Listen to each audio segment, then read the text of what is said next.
हाँ ठीक है। तुम्हारा चौथा साथी कहाँ है? गज्जू। उस नौटंकी का नाम ना लो हमारे सामने। उस गज्जू ने हमें दारू पिला पिला के खज्जू बना दिया। नहीं तो वो कहीं मिल जाना तो बस ज्यादा होशियारी दिखाने की जरूरत नहीं है। अगर वो तुम्हें मिले तो सबसे पहले मुझे खबर करोगे।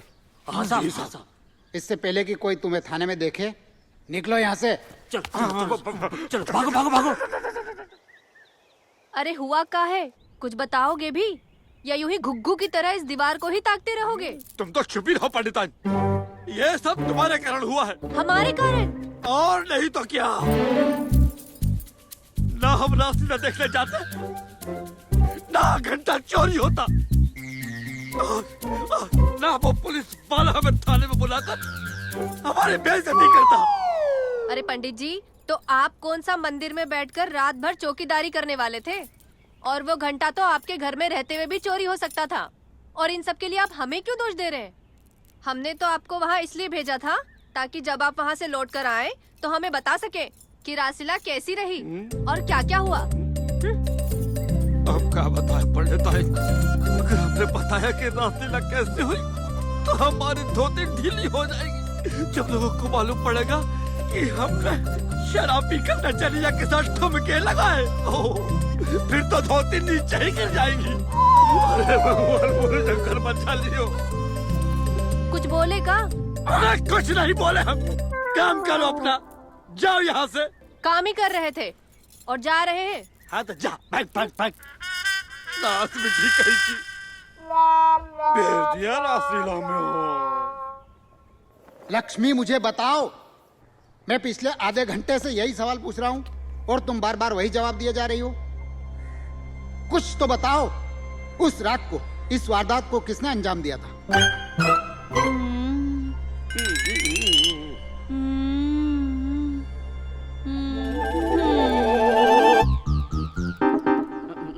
यही है वो, यही।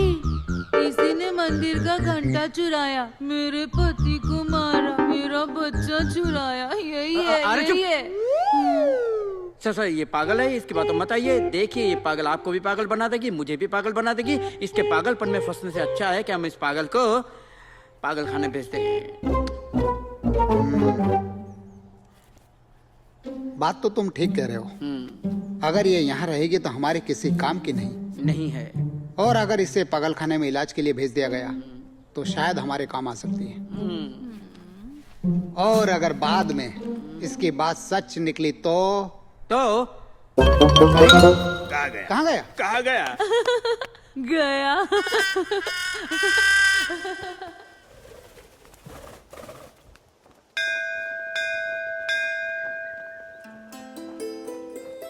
शुभांगी, हाँ? यह हमारे गांव का सबसे पुराना मंदिर है। यहाँ जो मन्नत मांगो सब पूरी होती है, लेकिन मन्नत दिल से मांगनी पड़ती है।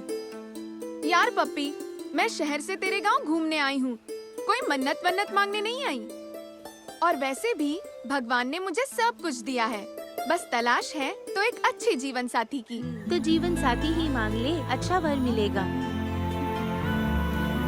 पप्पी सही कहती है बिटिया। भगवान के आशीर्वाद से सारी मनोकामना पूर्ण होती है। ये फूल ले लो, ये मन्नत के फूल है। जो मांगोगी वो मिलेगा। भोले बाबा सारी इच्छाएं पूरी करेंगे। पंडित जी, मैं ये सब नहीं मानती, और वैसे भी मुझे पूरा विश्वास है कि मेरा जीवन साथी बहुत ही हैंडसम होगा, बिल्कुल सलमान की तरह।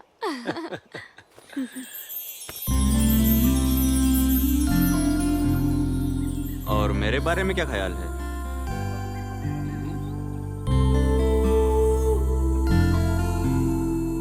अपनी शक्ल देखी है आईने में? देखी है ना, आपके सलमान से तो काफी अच्छी है।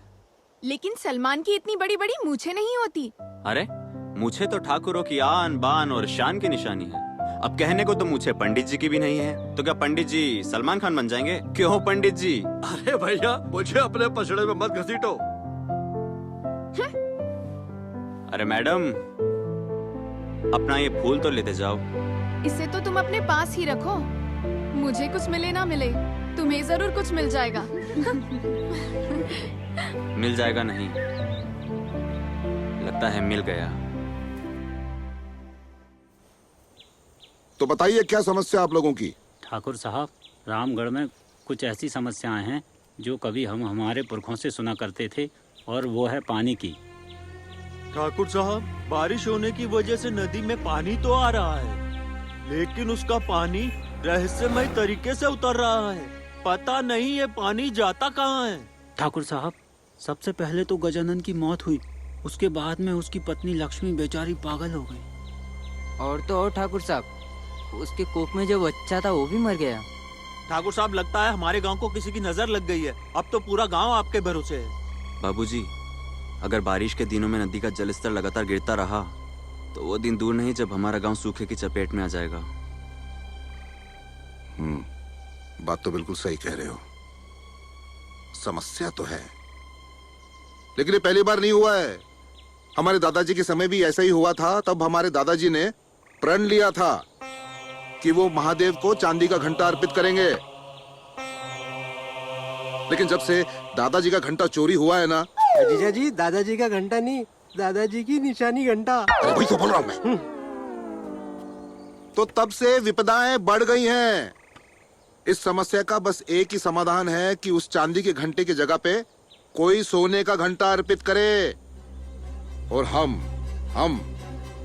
प्रण लेते हैं आप लोगों के सामने कि बहुत जल्द सोने का घंटा हम अर्पित करेंगे। बड़े ठाकुर! हाँ, बस करो, जाइए जाइए। सुन बेटा। जी बाबूजी। जरा अपनी माँ को बुला ले, बोल थोड़ा अर्जेंट बुलाया मैंने। जी। बैठ बैठ बैठ। ये बीच बीच में क्यों घुसता रहता है तू? ये नुक्ताचीनी करने की आदत कब जाएगी तेरी? बोल।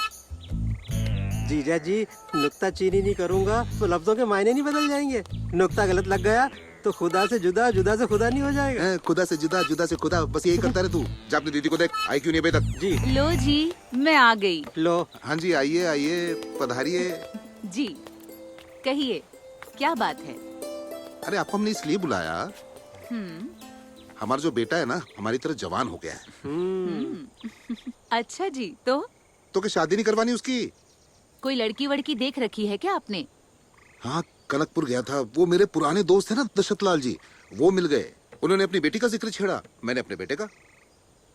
अच्छा, फिर क्या, कल आ रहे वो लोग दावत पे खाने के लिए, और कल सब कुछ तय हो जाएगा। अरे मर गए। हाँ? अरे देखो जी, चाहे कुछ भी हो जाए, अपने बेटे के रिश्ते के बारे में मैं किसी की एक नहीं सुनूंगी। ठीक है ठीक है। और अगर ये लड़की मुझे पसंद नहीं आई तो बाद में अपनी दोस्ती की दुहाई मत देते बैठना।